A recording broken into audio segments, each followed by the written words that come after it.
አፍሪካ ውበቷ ሰፊ የሆነና የተለያዩ ባህሎች ባለሀብት የሆነች ትልቅ አህጉር ናት። ምንም እንኳን አፍሪካ በተፈጥሮ የተሸለመች ብትሆንም ባላት ፖለቲካዊ ድራማ ግን ሁሌም ውጥረት የተሞላባት ነች። ታዲያ በአፍሪካ ታሪክ ውስጥ በርከት ያሉ መሪዎች መጨረሻቸው አሳዛኝና አደገኛ ነበር። ለዚህም ዋነኛው ምክንያት በሀገሮች ያለው የፖለቲካ አለመረጋጋትና ጤናማ ያልሆነ የስልጣን ይገባኛል ውድድር ነው። በእነዚህ ምክንያቶች አብዛኞቹ የአፍሪካ መሪዎች ክብረነክ የሆኑ ግድያዎች ሰለባ ሆነዋል።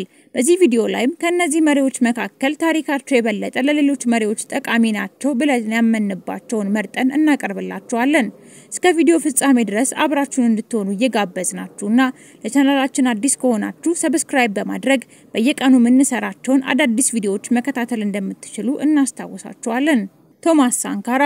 ቶማስ ሳንካራ የተወለደው በዲሴምበር 21 1949 ሲሆን ቤተሰቦቹም በሰዓቱ ቶማስ ኤስዶር ኖል ሳንካራ በማለት ስም አውጥተውለታል። ቶማስና ቤተሰቦቹ ይኖሩ የነበሩት የፈረንሳይ ቅኝ ግዛት አካል በሆነችው ፍሬንች አቨር ቮልታ በአሁኑ ስሟ ቡርኪና ፋሶ በመባል የምትታወቀው ሀገር ውስጥ ያኮ በሚባል መንደር ሲሆን የሀገሪቷም ጠቅላይ ሚኒስትር የሆነው በ1983 ነበር። ታዲያ ለቶማስ ሳንካራ የጠቅላይ ሚኒስትርነት ስልጣኑ አልጋ በልጋ አልሆነለትም ነበር። ለዚህም ዋነኛው ምክንያት ደግሞ ከሀገሪቷ መንግስት ጋር የነበረው ግጭት ነበር። ይሄ ግጭትም በማደግ ቶማስ ሳንካራን ለእስራት ሁሉ አብቅቶታል። በዚህ የእስር ወቅትም የቶማስ ሳንካራ ደጋፊዎች ወደ ስልጣን ዳግም እንዲመለስ ህዝባዊ አድማና ሰልፍ አድርገዋል። ይህም አድማና ሰልፍ የተሳካ ውጤት አምጥቶ በዚሁ ዓመት ቶማስ ሳንካራ በ33 ዓመቱ የሀገሪቷ ፕሬዝዳንት መሆን ችሏል። ቶማስ ሳንካራ ፕሬዝዳንት ከሆነ በኋላ በሀገሪቷ ጉልህ የሆነ ማህበረሰባዊና ኢኮኖሚያዊ ለውጥ ከማምጣቱም በላይ ሀገሪቷ አሁን የምትጠቀምበትን ቡርኪና ፋሶ የተሰኘውን መጠሪያ እንድትይዝ አድርጓል። ቡርኪና ፋሶ የሚለው መጠሪያም የማይደለሉ ህዝቦች መኖሪያ የሚል ትርጉም አለው። ታዲያ ፕሬዝዳንት ቶማስ ሳንካራ ለሀገሪቷ ብቻ ሳይሆን ለህዝቦቹም ቦሪናቤ የሚል ስያሜን ሰይሟቸዋል። ትርጉሙም ሌሎችን የማይሰሙ ህዝቦች ማለት ነው። የፕሬዝዳንት ቶማስ ሳንካራ የውጭ ፖሊሲ ኢምፔሪያሊዝምን የሚቃወምና ከተለያዩ ሀገራትና ተቋማት ለምሳሌ እንደ IMF ካሉ ድርጅቶች የሚሰጡ ካፒታሎችንና ብድሮችን ፈጽሞ የማይቀበል ነበር። ቢሆንም አንዳንድ የውጭ ሀገራት ድጋፎችን ጥንቃቄ በተሞላበት ሁኔታ በመቀበል የሀገሪቷን ብሔራዊ እይታ ለማሳደጊያነትና በሀገሪቷ ያለውን የጥገኝነት ቁጥር ለመቀነስ ይጠቀምበታል።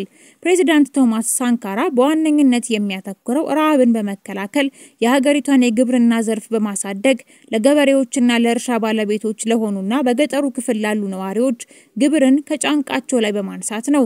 ታዲያ ፕሬዝዳንት ቶማስ ሳንካራ በስልጣን ዘመኑ ከፈጸማቸው በጎ ስራዎች መካከል በሀገሪቷ ያስጀመረው የህፃናት ክትባት ሲሆን ክትባቱም የማጅራት ገትር በሽታንና ኩፍኝን ለመከላከል የሚረዳ ነበር። ታዲያ ፕሬዝዳንት ቶማስ ሳንካራ ከዚህም በተጨማሪ ቁጥራቸው በርከት ያሉ ትምህርት ቤቶችን፣ የህክምና መስጫ ጣቢያዎችንና ንጹህ የመጠጥ ውሃ የሚሰጡ ጉድጓዶችን በማስቆፈር ለህዝቡ ግልጋሎት እንዲሰጡ አስችሏል። በዚህም ትላልቅ የሆኑ ኢንፍራስትራክቸር ፕሮጀክቶችን ከማከናወኑ በላይ በሀገሪቷ አሳሳቢ የሆነው የአፈር መሸርሸርን ለመከላከል ከ10 ሚሊዮን በላይ የሆኑ ዛፎችን ሳሄል በተሰኘው የሀገሪቷ ክፍል እንዲተከል አስደርጓል። ከነዚህም በተጨማሪ የሴት ልጅን ግርዛት፣ ያለ ፍላጎት የሚፈጸሙ ትዳሮችንና ከአንድ በላይ ሚስቶች ማግባትን እንዲታገዱ አድርጓል። ታዲያ ፕሬዝዳንት ቶማስ ሳንካራ የሀገሪቷን መንግስት ገንዘብ ለመቆጠብና የሌሎች ተራ ህዝቦችን ምስል በመጠኑም ቢሆን የተሻለ ለማድረግ በሀገሪቷ መንግስት ንብረትነት የተያዙ ቅንጡ መኪናዎችና ንብረቶች፣ አገልግሎት የማይሰጡ አየር ማቀዝቀዛዎችና የመንግስት ቢሮዎችና የባለስልጣናት መኖሪያ ቤቶች እንዲሸጡ በማዘዝ የኩባ አገዛዝ ሞዴል የሆነውን የኮሚቴ መዋቅርን ለመጠቀም ችሏል። ታዲያ እነዚህ የኮሚቴ አባላት የሚመረጡት ከህዝቡ ነው። በዚህም ፕሬዝዳንት ቶማስ ሳንካራ በተለያዩ ደሃ የአፍሪካ ሀገራትና በአብዛኛው ቡርኪናዌ ህዝቦች ዘንድ ታዋቂነትን ያገኘ ቢሆንም በዚህ ዕውቅናው ሳቢያ ከቀድሞ የሀገሪቷ መሪዎችና ባለስልጣናት እንዲሁም ከፈረንሳይና ከአይቮሪ ኮስት መንግስት በፖሊሲዎች ምክንያት ከፍተኛ የሆነ ጫናና ተቃውሞ ይደርስበት ነበር። ታዲያ ይሄ ጫና አቅጣጫውን በመቀየር ፕሬዝዳንት ቶማስ ሳንካራ ከኦክቶበር 15 1987 ብሌዝ ኮምፓሬ በሚመራው የወታደሮች ጦር ሊገደል ችሏል። ከፕሬዝዳንት ቶማስ ሳንካራ ግድያም በኋላ ብሌዝ ኮምፓሬ ቡርኪና ፋሶን በመቆጣጠር የሀገሪቷ መሪ መሆን ችሏል። አሚልካር ሎፔዝ ካብራል የተወለደው ሴፕቴምበር 12 1924 በፋታ የፖርቹጋሏ ጊኒ ሲሆን በአሁኑ ሰዓት ይህች ሀገር ጊኒ ቢሳው በመባል ትታወቃለች። ታዲያ አሚልካር በፖርቹጋል ሊዝበን በሚገኝ ትምህርት ቤት ትምህርቱን በመማር ላይ ሳለ በሰዓቱ አምባገነናዊነትንና አፍሪካንን የሚገዛው የጭንቁ የፖርቹጋል መንግስት ተጻራሪ በመሆን ተቃውሞውን ከሚሰማው የተማሪዎች ቡድን አባል ነበር። ትምህርቱን ጨርሶ በ1953 ወደ ትውልድ ሀገሩ የፖርቹጋል ጊኒ ሲመለስ ሰፊ የሆነ የግብርና ምርምርን ከ60,000 ኪሎ ሜትር በላይ በሚሆን መሬት ስፋት ላይ አካሂዷል። አሚልካር ካብራል በ1956 የፒኤአይጂሲ ቡድን መስራች መሆን ችሏል። ፒኤአይጂሲ ምህጻረ ቃል ሲሆን ሲተነተንም አፍሪካን ፓርቲ ፎር ዘ ኢንዲፔንደንስ ኦፍ ጊኒ ኤንድ ኬፕ ቨርዴ ማለት ሲሆን ትርጉሙም ጊኒና ኬፕ ቨርዴን ከቅኝ ግዛት ለማውጣት የተቋቋመ የአፍሪካኖች ቡድን ማለት ነው። ይሄ ቡድንም ዋነኛ ዓላማው ሁለቱን ሀገራት ከፖርቹጋሎች ቅኝ ግዛት ማላቀቅ ሲሆን አሚልካር ካብራል በዛው ዓመት ሌላኛውን የህዝብ ንቅናቄ ቡድን የኤምፒኤልኤም መስራች መሆን ችሏል። ይሄ ቡድን ደግሞ አንጎላን ነፃ ለማውጣት የተቋቋመ ነበር። ታዲያ ጀግናው አሚልካር ካብራል ከ1963 ጀምሮ እስከ ለተሞቱ ድረስ በፒኤአይጂሲ አባላትና በፖርቹጋል መሪዎች መካከል የተካሄደውን የጉሬላ ውጊያ በብቃት መምራት ችሏል። ለዚህም ውጊያ የቡድኑን አባላት ለማሰልጠን በጋና ሀገር በኳሜ ንክሩማ እርዳታ የማሰልጠኛ ካምፖችን ማቋቋም ችሏል። አባላቱንም ጠንካራ በሆነ የውጊያ የተግባቦት ክህሎትና የግብርና ሙያ የሚሰለጥኑ ሲሆን ለተዋጊ ወታደሮችም ሆነ ለሲቪል ማህበረሰቡም የማይቋረጥ የምግብ አቅርቦት አስፈላጊ መሆኑን አሚልካር ካብራል ያምናል። አሚልካር ካብራል በፒኤአይጂሲ በነበረው የመሪነት ጊዜው ከሀገሪቱ ገበሬዎች ጋር በጋራ በመሆን የሚያመርቱትን የግብርና ውጤቶች በቅኝ ገዢዎች በሚመሩ መሸጫ ሱቆች ካለው የመሸጫ ዋጋ መጠኑን በከፍተኛ ደረጃ በማውረድ ለሀገሪቱ ነዋሪዎች በሰፊው ያቀርብ ነበር። ከምግብ አቅርቦቱን በተጨማሪ ከዩኤስኤስአር እና ከስዊድን ሀገራት በሚያገኘው እርዳታ አማካኝነት ተንቀሳቃሽ የሆነ ሆስፒታል በማቋቋም የሕክምና እርዳታዎችን ለሀገሪቱ ነዋሪዎች ያቀርባል። ታዲያ ይህንን ሁሉ አገልግሎት ሲሰጥ የነበረውን የጊኒ ቢሳውን ጀግና መሪ በጃንዋሪ 1973 በኮኖረኒ ጊኒ ተገድሏል። ግድያውም የተፈጸመው የቀድሞ የፒኤአይጂሲ አባል የሆነውና ከአሚልካር ጋር ተቀናቃኝ የነበረው ኢኖሴንሲዮ ካሊ ከሌላኛው የቀድሞ የፒኤአይጂሲ አባል ጋር በመሆን ነበር። ሮበርት ጌይ በማርች 16 1941 ከኬንያ ካባኩማ በተሰኘች አነስተኛ ከተማ ተወለደ።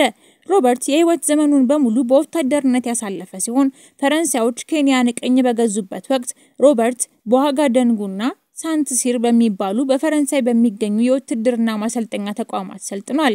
ታዲያ ሮበርት ፕሬዝዳንት ፌሊክስ ሁፌ ቡዋኒን ከሚደግፉት መካከል በቀደምትነት የሚጠቀስ ሲሆን ፕሬዝዳንቱም ሮበርት ጌይ ባለው የአመራርነት ችሎታና የፕሬዝዳንቱን የአገዛዝ ፖሊሲ ደጋፊ በመሆኑ ምክንያት የሀገሪቱ የሰራዊት መሪ በማድረግ በ1990 ሾመውታል። ነገር ግን ከፕሬዝዳንትነት ፌሊክስ ሁፌ ቡዋኒ ሞት በኋላ ሮበርት ጌይ በ1993 አዲስ ከተሾሙት ኦንድሪ ኮናን ቤዲዬ ጋራ መስማማት አልቻለም። በዚህም ምክንያት በመሐከላቸው ያለው መቃቃር እያደገ መጥቶ በኦክቶበር 1995 በፕሬዝዳንትነት ኦንድሪና በተቀናቃኛቸው አላሳን ዋታራ መካከል የተነሳውን ፖለቲካዊ ጸብ ለማርገብ ሰራዊቱን እንዲያሰማራ የታዘዘው ሮበርት ጌይ ሰራዊቱን አላሰማራም በማለቱ ከስልጣኑ እንዲታገድ ተደርጓል። ታዲያ በ1999 በገና በዓል ዋዜማ አዲሱ ፕሬዝዳንት ኦንድሪ ኮናን ቤዲዬ ከስልጣናቸው በመነሳታቸው ሮበርት ጌይ በድጋሚ ወደ ስልጣኑ እንዲመለስ ተደርጎ ቀጣይ ምርጫ እስኪካሄድ ድረስ የሀገሪቷ በፕሬዝዳንትነት እንዲመራ ተደርጓል። ታዲያ ጊዜያዊ ፕሬዝዳንት የሆነው ሮበርት ጌይ በጃንዋሪ 4 2000 ከተሾመበት ጊዜ አንስቶ በስልጣን ላይ እስከ ኦክቶበር ወር ድረስ ከቆየ በኋላ በድጋሚ የፕሬዝዳንት ምርጫ በሀገሪቱ መካሄድ ጀመረ። በዚህ ጊዜ ሮበርት ጌይ ራሱን የቻለ አንድ ተወዳዳሪ በመሆንና እሱን የሚፎካከር ደግሞ ሌላ አንድ ሰው ብቻ እንዲወዳደር በማድረግ የምረጡ እንቅስቃሴውን ማካሄድ ጀመረ። በዚህ የፕሬዝዳንትነት ፉክክር ላይ እጩ የሆነው ተወዳዳሪ ሎሮን ጋግቦ ሲሆን በምርጫውም ላይ ሎሮን ጋግቦ አሸናፊ የሆነ ቢሆንም ሮበርት ጌይ ግን ሽንፈቱን አምኖ መቀበል አልፈለገም። በዚህም ሎሮን ጋግቦ ስልጣን እንዲይዝ ህዝቡ ተቃውሞውን በተለያዩ ኃይል በተቀላቀለባቸው መንገዶች ለማሳየት በመሞከሩ ሮበርት ጌይ ስልጣኑን በመልቀቅ በላይቤሪያ ድንበር በሚገኘው በጉዌ ሴሶ ኑሮውን ያደረገ ቢሆንም ሮበርት ጌይ ግን ከፖለቲካ ውስጥ እጁን አላወጣም ነበር። በ2001 በሀገሪቷ በተቋቋመው የእርቅ አውርድ ቡድን ውስጥ በመሳተፍ ዲሞክራሲያዊ እንቅስቃሴን ለማገዝ የተፈራረመ ቢሆንም በሴፕቴምበር 1 2002 ከስራው መልቀቁን አሳውቋል። ታዲያ በሴፕቴምበር 19 2002 በአቢጃን ከተማ በኮኮዲ አውራ ጎዳናዎች ላይ በሚካሄደው የእርስ በርስ ጦርነት ላይ ሮበርት ጌይ፣ ባለቤቱ ሮዝ ዱዱ ጌይ እና ልጆቹ ጭካኔ በተሞላበት ሁኔታ የተገደሉ ሲሆን ይህንን ግድያ ምስጢራዊ በሆነ መንገድ እንዲፈጸም ያዘዙትም ፕሬዝዳንት ሎሮን ጋግቦ ናቸው። በዚህ ቪዲዮ ላይ የተመረጡና ለአፍሪካ ትልቅ ታሪክ የሰሩ አፍሪካውያን መሪዎችን ያሳየናችሁ ሲሆን ቪዲዮን ከወደዳችሁት ላይክ በማድረግና ሌሎችም እንዲማሩበት ሼር ማድረጋችሁን አትርሱ። ታዲያ ሌሎች በየቀኑ የምንሰራቸውን አስተማሪና አስገራሚ ቪዲዮዎች ለማግኘት ሰብስክራይብ በማድረግና የደውሏን ምልክት በመጫን እንዲደርሳችሁ አድርጉ። ደህና ቆዩን።